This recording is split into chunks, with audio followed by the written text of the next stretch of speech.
So we finished talking about David and the planning of the temple. Now we're going to be jumping into Solomon. Looks like we're going to get a lot more detail than we got initially, because it looks like from the number of words, it looks like we're going to get a little bit more insight. So let's get started. The second book of the Chronicles. Now Solomon, the son of David, was strengthened in his kingdom, and the Lord his God was with him, and exalted him exceedingly. And Solomon spoke to all Israel, to the captains of thousands and of hundreds, to the judges, and to every leader in all Israel, the heads of the fathers' houses. Then Solomon and all the assembly with him went to the high place that was at Gibeon, for the tabernacle of meeting with God was there, which Moses, the servant of the Lord, had made in the wilderness. But David had brought up the ark of God from Kirjath-jearim to the place David had prepared for it, for he had pitched a tent for it at Jerusalem. Now the bronze altar that Bezalel, the son of Uri, the son of Hur, had made, he put before the tabernacle of the Lord. Solomon and the assembly sought him there. And Solomon went up there to the bronze altar before the Lord, which was at the tabernacle of meeting, and offered 1,000 burnt offerings on it. On that night, God appeared to Solomon and said to him, Ask, what shall I give you? You have shown great mercy to David my father, and have made me king in his place. Now, O Lord God, let your promise to David my father be established. For you have made me king over a people like the dust of the earth in multitude. Now give me wisdom and knowledge, that I may go out and come in before this people. For who can judge this great people of yours? Because this was in your heart, and you have not asked riches or wealth or honor, or the life of your enemies, nor have you asked long life, but have asked wisdom and knowledge for yourself, that you may judge my people over whom I have made you king. Wisdom and knowledge are granted to you. And I will give you riches and wealth and honor, such as none of the kings have had who were before you, nor shall any after you have the like. Right? See, so it's not the wisdom necessarily. The wisdom, and God granted Solomon wisdom and knowledge, but when it's saying such as none of the kings have had who were before you, nor shall any after you have the like, he's talking about riches, wealth, and honor. So Solomon isn't necessarily the wisest man to ever live, but in regards to riches and wealth and honor, there is no king like him. So Solomon came to Jerusalem, which are in the lowland. And Solomon had horses imported from Egypt and Keva. The king's merchants bought them in Keva at the current price. They also acquired and imported from Egypt a chariot for 600 shekels of silver, and a horse for 150. Thus, through their agents, they exported them to all the kings of the Hittites and the kings of Syria.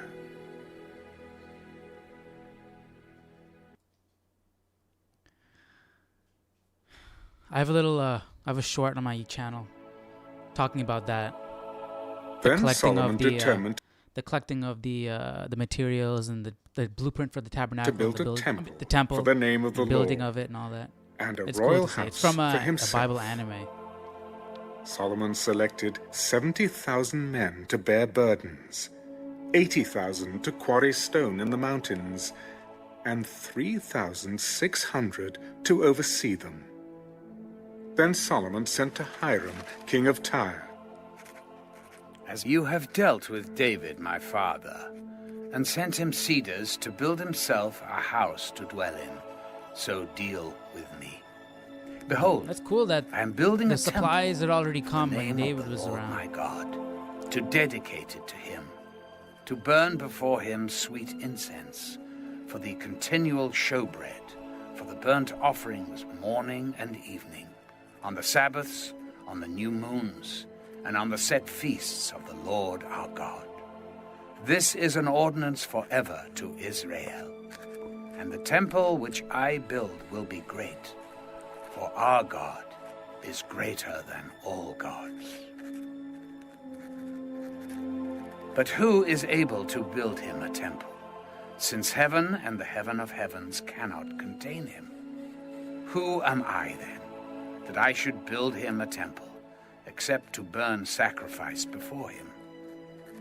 Therefore, send me at once a man skillful to work in gold and silver, in bronze and iron, in purple and crimson and blue, who has skill to engrave with the skillful men who are with me in Judah and Jerusalem, whom David my father provided. Also send me cedar and cypress and algum logs from Lebanon, for I know that your servants have skill to cut timber in Lebanon. And indeed, my servants will be with your servants, to prepare timber for me in abundance. For the temple which I am about to build shall be great and wonderful. Solomon's getting the best of the And best indeed, from everywhere. I will give to your servants, the woodsmen who cut timber, 20,000 cores of ground wheat, 20,000 cores of barley, 20,000 baths of wine, and 20,000 baths of oil. Then Hiram, king of Tyre, answered in writing, which he sent to Solomon. Because the Lord loves his people, he has made you king over them. Blessed be the Lord God of Israel, who made heaven and earth, for he has given King David a wise son, endowed with prudence and So the king of understanding, Tyre who will build a knows temple for the God. Lord and a royal house for himself. And now I have sent a skillful man, endowed with understanding, Huram, my master craftsman, the son of a woman of the daughters of Dan, and his father was a man of Tyre, skilled to work in gold and silver, bronze and iron, stone and wood, purple and blue, fine linen and crimson, and to make any engraving, and to accomplish any plan which may be given to him. With your skillful men, and with the skillful men of my lord David your father. Now, therefore, the wheat, the barley, the oil, and the wine which my lord has spoken of, let him send to his servants. And we will cut wood from Lebanon as much as you need. We will bring it to you in rafts by sea to Joppa, and you will carry it up to Jerusalem. Then Solomon numbered all the aliens who were in the land of Israel, after the census in which David his father had numbered them. And they were found to be 153,600. Wow, and they And he made probably all came 70,000 to of them work. bearers of burdens, 80,000 stonecutters in the mountain, and 3,600 overseers to make the people work.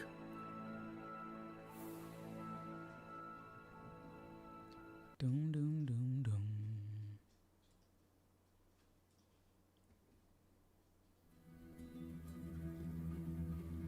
Now Solomon began to build the house of the Lord at Jerusalem, on Mount Moriah, where the Lord had appeared to his father David, at the place that David had prepared on the threshing floor of Ornan, the Jebusite. And he began to build on the 2nd day of the 2nd month in the 4th year of his reign. This is the foundation which Solomon laid for building the house of God.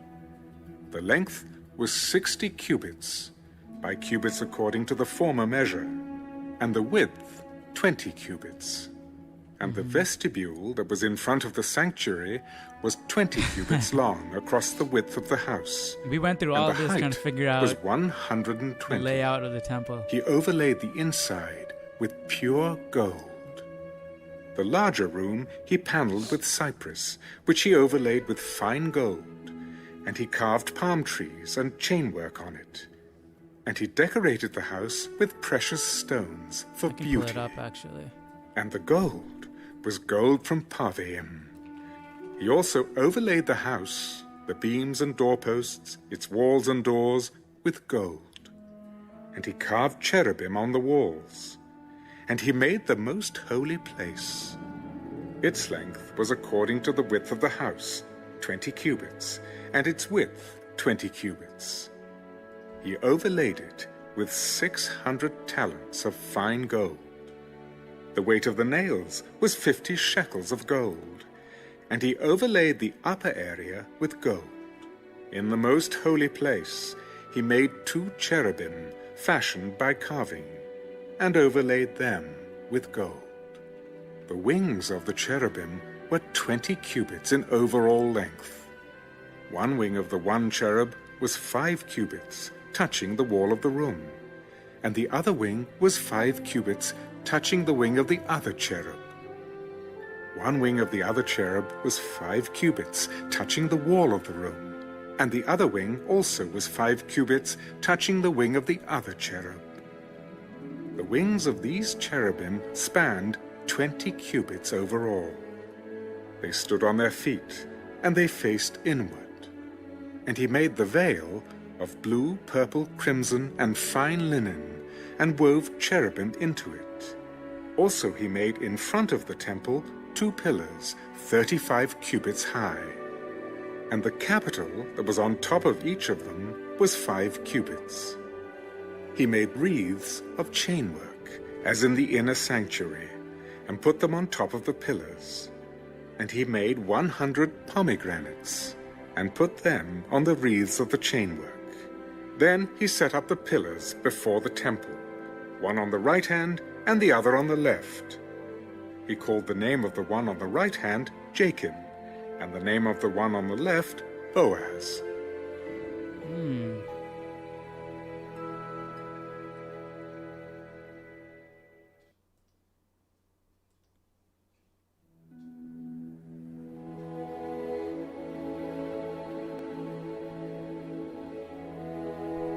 Moreover, he made a bronze altar. 20 cubits was its length, 20 cubits its width, and 10 cubits its height. Then he made the sea of cast bronze, 10 cubits from one brim to the other. It was completely round.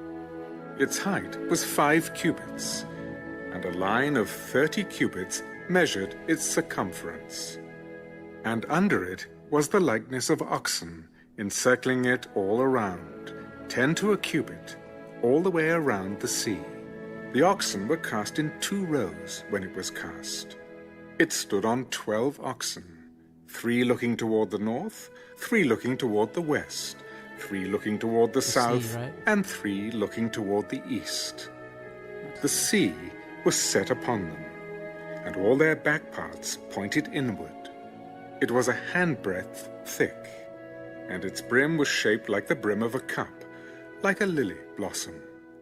It contained 3,000 baths. He also made That's a lot of 10 water. lavers, and put 5 on the right side and 5 on the left, to wash in them. Such things as they offered for the burnt offering they would wash in them. But the sea was for the priests to wash in. And he made 10 lampstands of gold, according to their design, and set them in the temple, 5 on the right side and 5 on the left. He also made 10 tables, and placed them in the temple, 5 on the right side and 5 on the left. And he made 100 bowls of gold. Furthermore, he made the court of the priests, and the great court, and doors for the court. And he overlaid these doors with bronze. He set the sea on the right side, toward the southeast. Then Huram made the pots, and the shovels, and the bowls. So Huram finished doing the work that he was to do for King Solomon for the house of God, the 2 pillars, and the bowl-shaped capitals that were on top of the 2 pillars, the 2 networks covering the 2 bowl-shaped capitals which were on top of the pillars, 400 pomegranates for the 2 networks.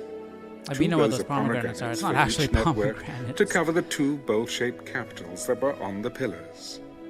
He also made carts and the lavers on the carts. Right, we just saw pictures of One those. sea and 12 oxen under it. Also the pots, the shovels, the forks, and all their articles Huram, his master craftsman, made of burnished bronze for King Solomon for the house of the Lord. In the plain of Jordan, the king had them cast in clay molds, between Succoth and Zeredah. And Solomon had all these articles made in such great abundance that the weight of the bronze was not determined. Thus Solomon had all the furnishings made for the house of God, the altar of gold, and the tables on which was the showbread, the lampstands with their lamps of pure gold to burn in the prescribed manner in front of the inner sanctuary, with the flowers and the lamps and the wick trimmers of gold, of purest gold. The trimmers, the bowls, the ladles, and the censers of pure gold. As for the entry of the sanctuary, its inner doors to the most holy place and the doors of the main hall of the temple were gold.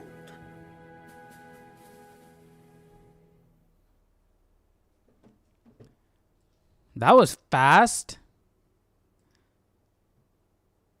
We just finished 1 through 4 like that?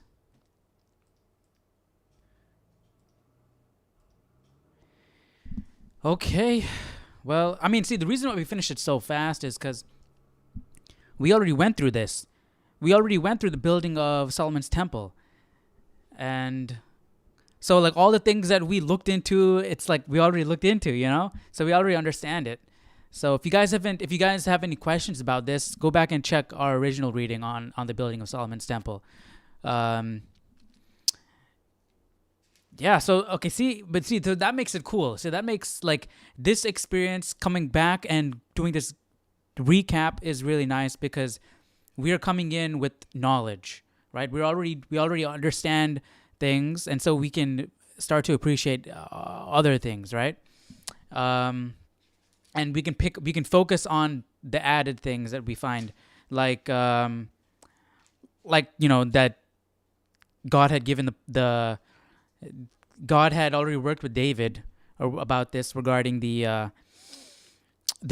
supplies and all that stuff that was already there, and then Solomon came and picked up with that, and then we saw the outsourcing and all that stuff. So there's different things that are added into these verses that we haven't been exposed to in the previous accounts of these events. So that's going to be cool going forward also. Let's see, chapter 5, what are we going to be talking about? The ark is brought to the temple, right? And then we know we're going to talk about the furnishings being brought into the temple. I mean, it's already furnished, right? I think the ark was the last thing. And then we'll see, like right now, see in chapter 6, we're going to be talking about Solomon's prayer of dedication. Earlier when we read this, we saw Solomon's full-on prayer, right? But here it looks like we're gonna get more. Like it probably, I don't know. Well, I guess we'll find out if we're gonna get what we're gonna get, right? And then the cloud is gonna come down. All the stuff that we've seen, but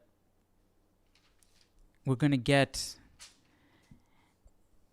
I wouldn't say a different perspective, but more of like a retelling of the events, maybe with some added details. So that's always cool. So I mean, it's good to go over this information more than once because it's a lot of information, and you know, repetition is what helps you understand and remember it. So yeah, I hope you guys enjoyed today's reading. I know it was super short, 1 through 4. We blazed through it. Tomorrow we'll jump into chapter 5, like I said, with bringing the Ark of the Covenant into the temple. So yeah, I hope you guys enjoyed today's reading, and I will see you guys tomorrow, all right? Take care. Have a nice day. Bye.